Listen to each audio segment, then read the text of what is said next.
Hello, everyone. Good morning, good afternoon, good evening, depending on where you are in the world. I'm Catherine Mattice, founder and CEO of Civility Partners. I hear my phone going off. Let's go ahead and mute that. I am super excited today. I have Jorge Dryjanski. I did it. I said it. And Jorge and I met briefly, and he said some pretty mind-boggling things and to me, and I was like, we definitely need to have him on our show. So you're the co-founder of market research firm Nobrainer, behavioral science teacher, and positive psychology practitioner. With all that, tell us a little bit more about what you do. What does Nobrainer do? Thank you so much, Catherine. I'm super happy to be here with you. We had a very lovely conversation when we met, and I'm very happy to be now here in your show. Thank you. What I tell people we do in No Brainer is we do forward-looking data, right? We are a market research firm that tries to get data about what's going to happen. And to explain a little bit about what this means is that we all know by now that making data-driven decisions lead to better results, right? Leads to better decision making, and that leads to better results.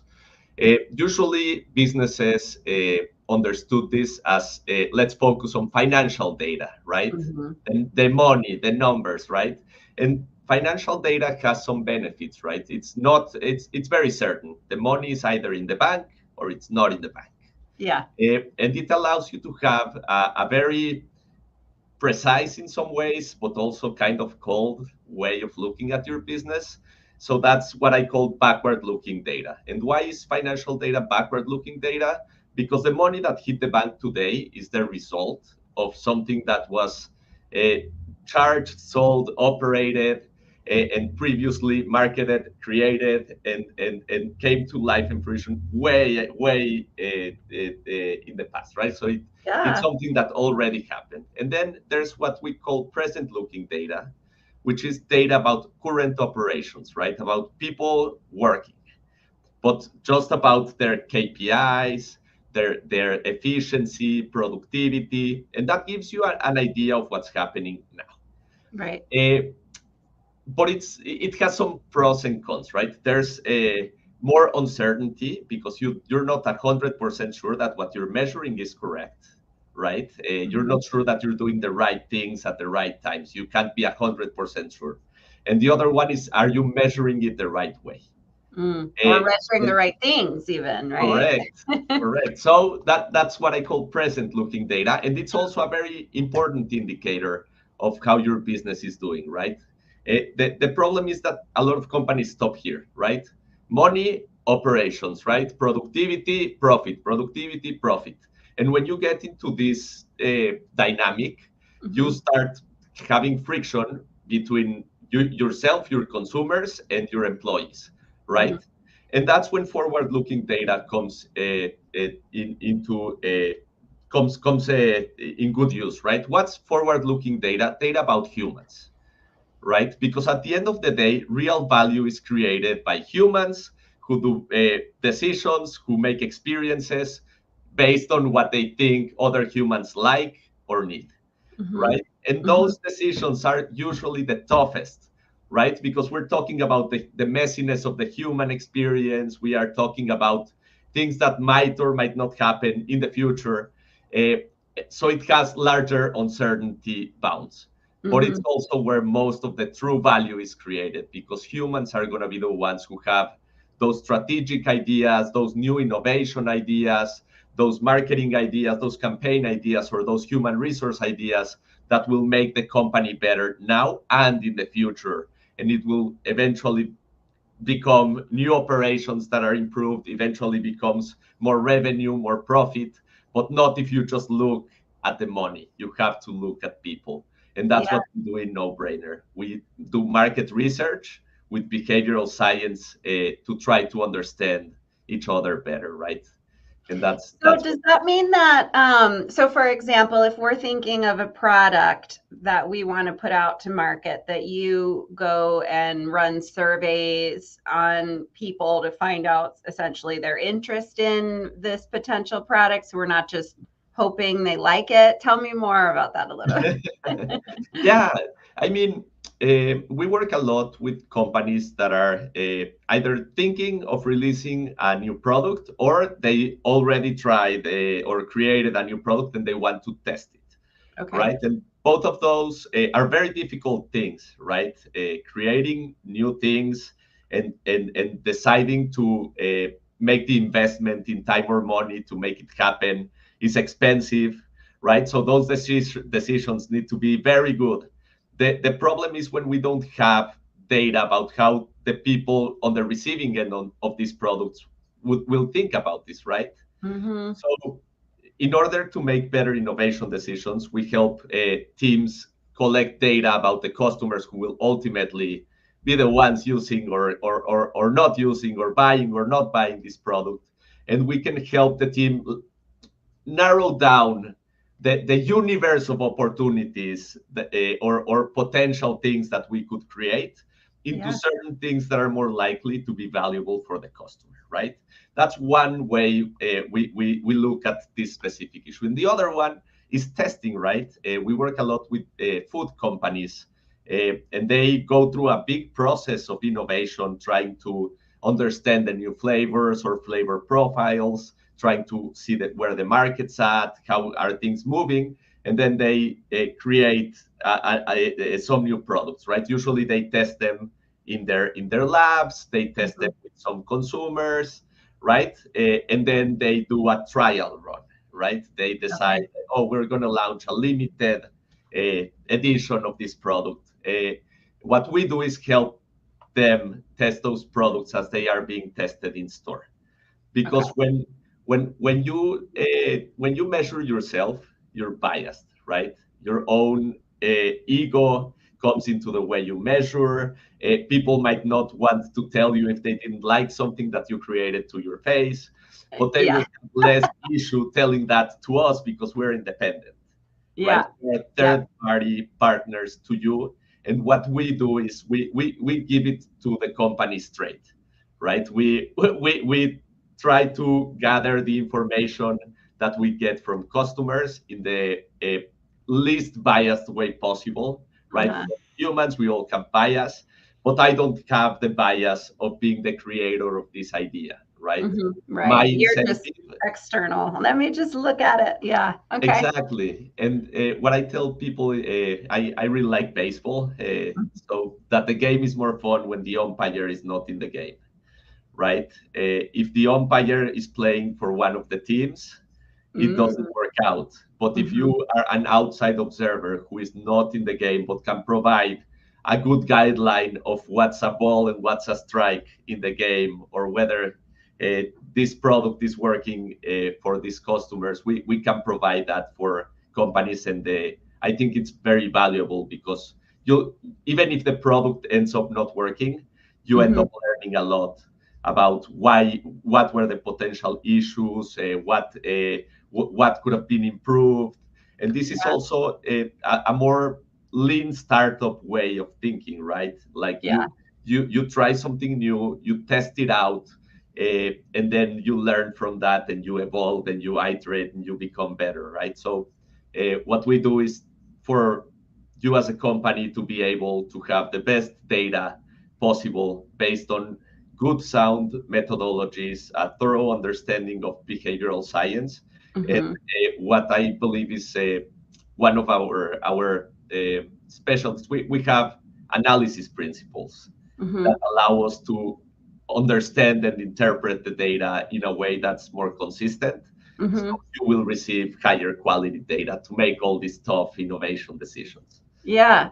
So I'm curious, so we got on this, we talked about data when we talked before, because we obviously collect data and we're very much about the present data, and then it quickly becomes past. But, because we're at the day that employee takes our workforce survey, they're thinking about it right then. And then 30 days later, when we give the leaders the report, it's essentially past data now. But we can still use it to make changes to the organization and suggest, here's how you can fix what the problems we see in question 25. Here's what you do to offset that. But sometimes we find that leaders are you know, what's the word? I guess resistant to the data, and and I get it. I think they take it a little bit personally of like, you're essentially saying my leadership isn't as great as I thought it was. And so I try to empathize with that, but also, leaders got to have tough skin and go, oh gosh, well, if that's how people think, I need to fix it, which is a lot of times what happens. Do you get that in your work too, where companies kind of like, are you sure? Yeah, for sure. And it comes back to the same biases, right? When you are the leader of the company, you tend to be an overconfident person, right? I'm more right than others. Yeah. Or when you've been working in an industry for too long, you start knowing way too much about the process and the product to be able to empathize with regular people, thinking about this once or twice every so often, depending on what you do, right? Yeah. And I believe, and I'm very hopeful that more and more leaders are going to become more open to being more data driven, because I mean, at the end of the day, you serve the same purpose that I do, right? You help translate people, which is why I think you do forward-looking data as well, because you talk about human beings. Yes. Which is the thing that will power the business forward. If there's no humans inside the company, there's no company. Yeah, I gotta hold on. I wrote my little notebook that I keep. Hang on, I wrote down something you said because it was so profound, and I feel like a lot of times data people maybe aren't as what's the word? They're a little more in their heads. Here, you said revenue is the result of the collaboration between the people, but somehow I think that's what we were talking about. CEOs get focused on the money, as you said, and then maybe KPIs and operational stuff. And for whatever reason, we find ourselves partnering up with HR all the time to convince the CEO that we also need to research the people who work here and understand what they need. It's mind-boggling. It's mind-boggling, and it's I'll cite you. Thank you, Catherine. I think that's right, 100%. And when we are starting out companies, right? We're forward-looking 100%, right? We're creating new brands, we're creating new products, we're creating new services. We're trying to find product market fit, right? So that makes us be like forward-looking to see like, oh, there's some evidence that this is going to work. Oh, I found this data that might be useful for us to make this happen, right? Once we find product market fit, we start measuring operational data, right? Like how can I make more of this, and how can I make it more efficient?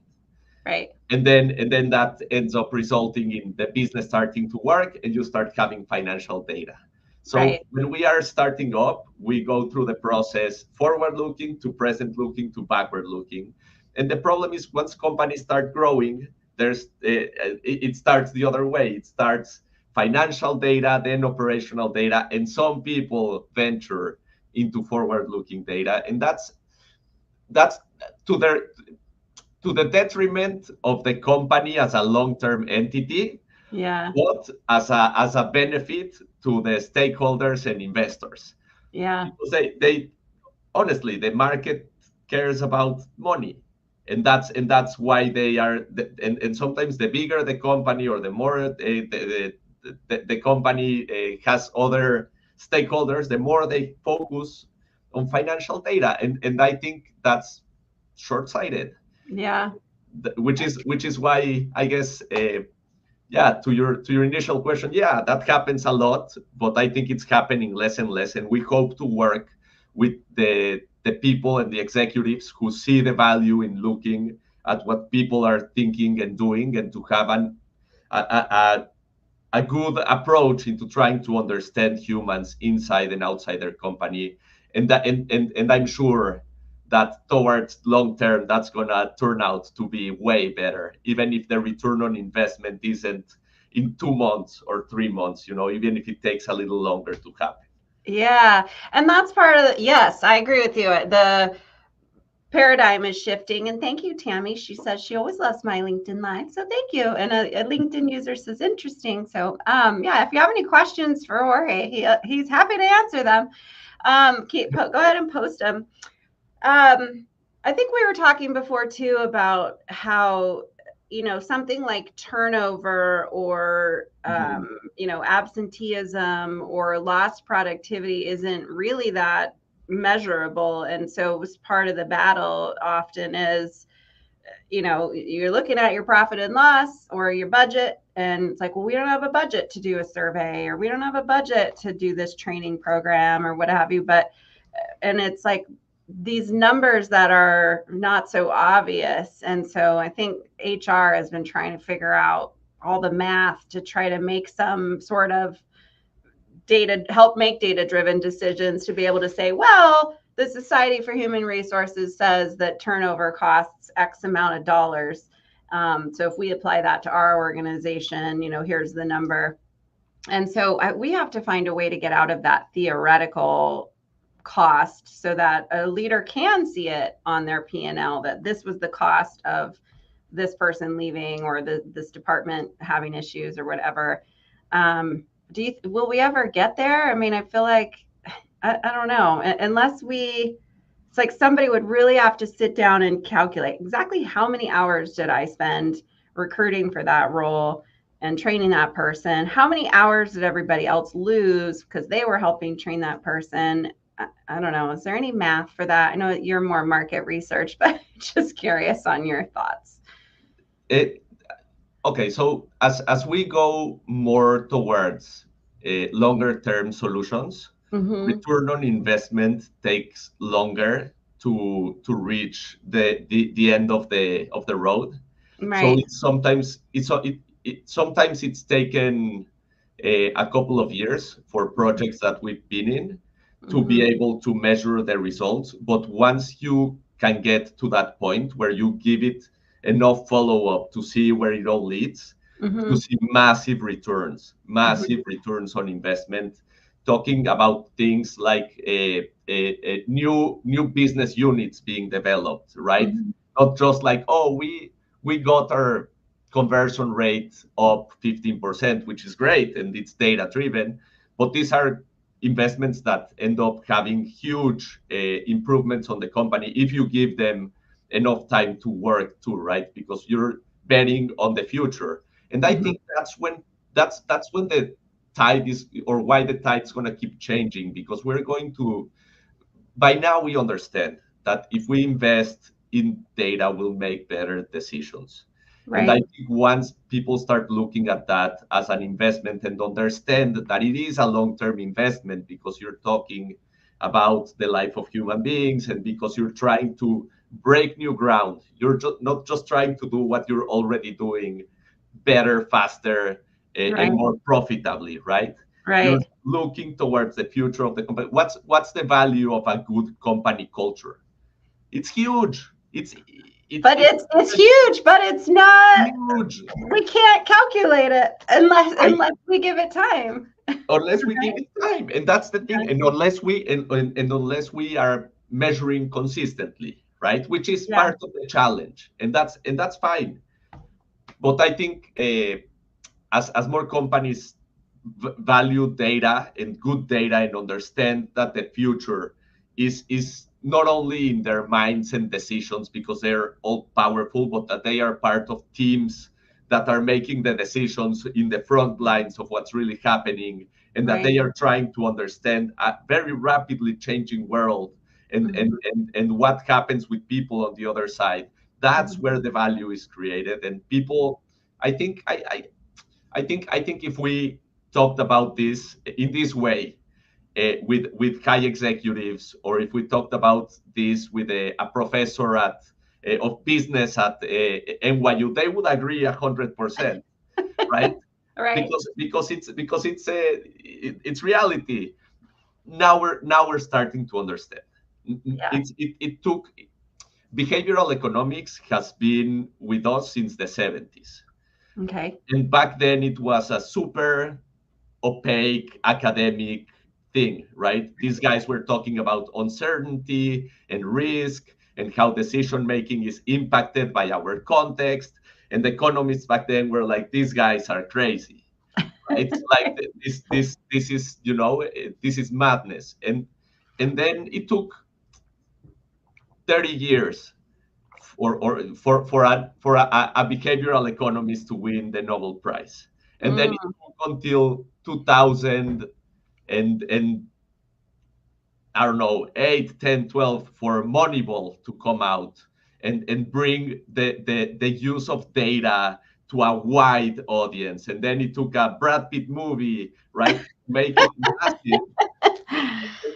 So companies have been thinking about like, oh, how can I make my Moneyball a strategy in my business, right? So we really haven't been thinking about this for that long, but this is where it seems to be headed, right? Because we do need better data to make better decisions, and we all understand that, and we all understand, like now we can talk about biases, and we understand what we're talking about, right? Like, and thus we understand each other better, which is at the end of the day, the mission of No Brainer, to have more human understanding.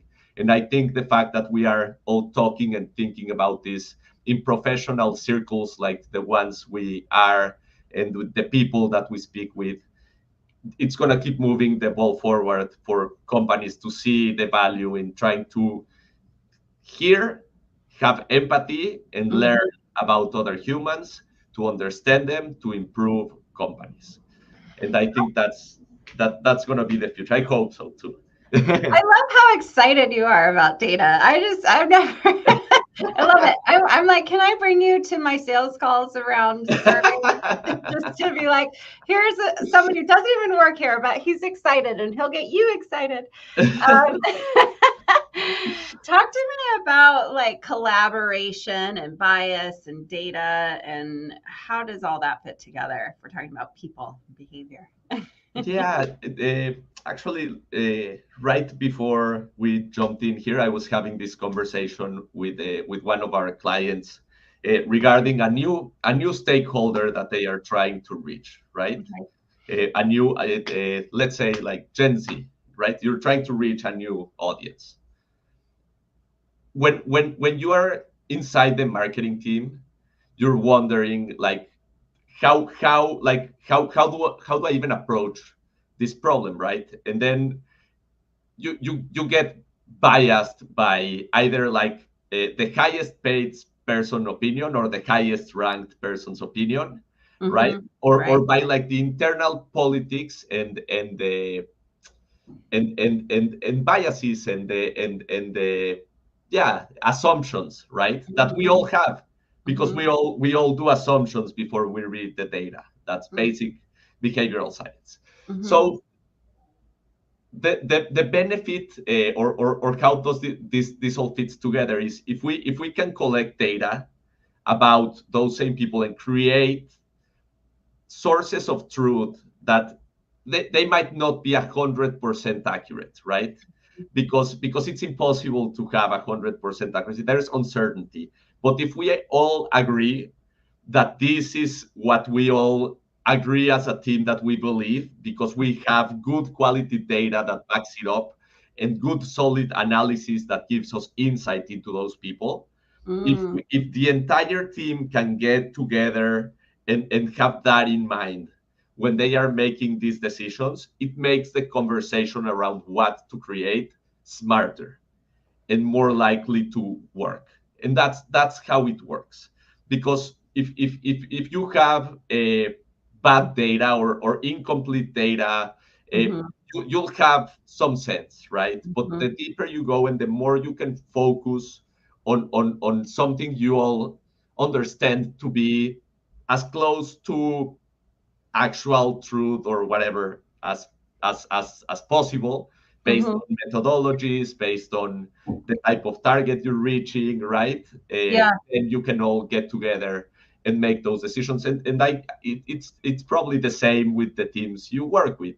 If you know that the problem is something that you can see on question 25, you can create or you can act to try to fix question 25. If you have no idea what's wrong, and you have no information on questions 1 through 30, right? You might you're guessing like, what should we improve?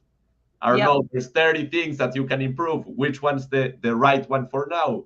If we don't have that data, we can't answer that question unless we assume. And we might get it right. And I mean, companies know, right? People have their intuitions, but they also have their assumptions. They have their bias. They have their internal politics. Right. And that's what creates the bias, and that's the way data helps break through, right? Yeah. To make those decisions more collaborative, right? Because then it's not about whether you are right or I am right in my decision, or in my awareness about what is about what's happening. Yeah. It's you and I working together to fix this thing that the data shows us, and that we both agree that this is. Yeah, we can both agree that question 25 is probably accurately reflecting how people feel. That's what I love about it, is to be literally to be able to say, question 25 says, people, 80% of people disagree that they get constant or the right amount of feedback from their manager. And then to be able to say, well, we can improve question 25 if we do some training for managers on how to give feedback and start implementing some processes to that's what gets me excited, is to be able to look at the data and literally say, we can move the needle literally on the on the questions. And of course, it's not about moving the needle on the questions, it's about making people happier, but we can see that they're happy because the answers changed the next time we did the survey. So that's what I nerd out on.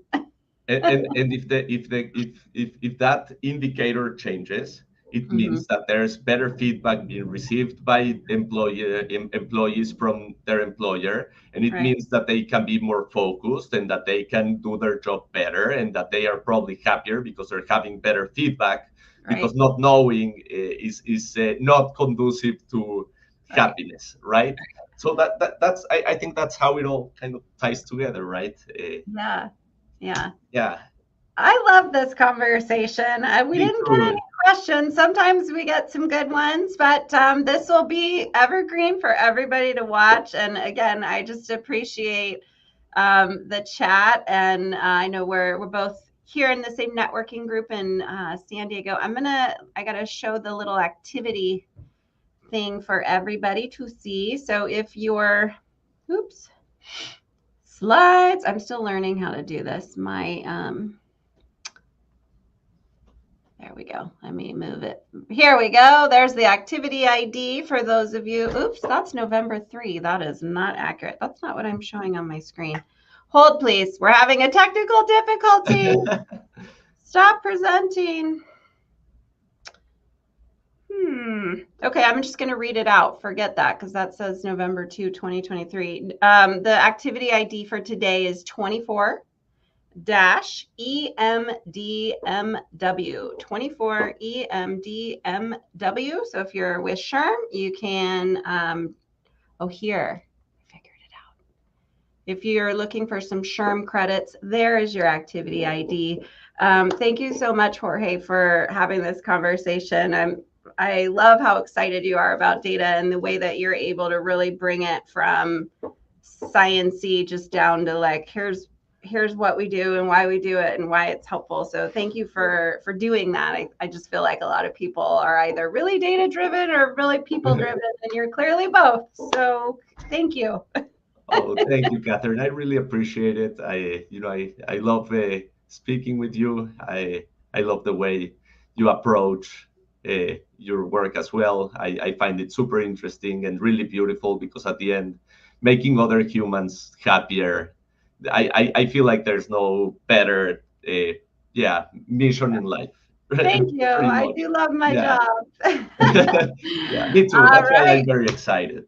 Well, good. I'm glad to get to know you more. And thank you all for tuning in. And I'll see y'all next time. Bye. Bye.